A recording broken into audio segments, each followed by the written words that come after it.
உங்கள் அம்மா அப்படியே நடிப்பை போடுது பாரு. இவ்வளோ நேரம் உன்னை திட்டிவிட்டு இப்போ வீடியோ எடுக்கிறேன்னு நடிப்பை போடுது. நல்லா வளர்க்குங்க.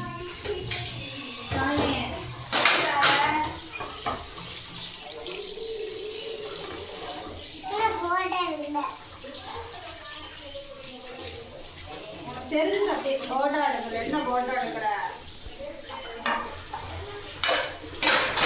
ஏன் போட்டோ எடுத்து வளர்க்க மாட்டியா?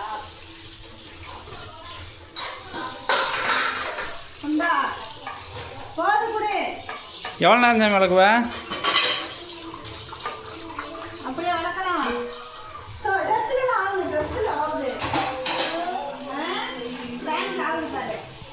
அம்மாட்ட கொடுத்துரு, கழுவியாட்டான் தண்ணியில்.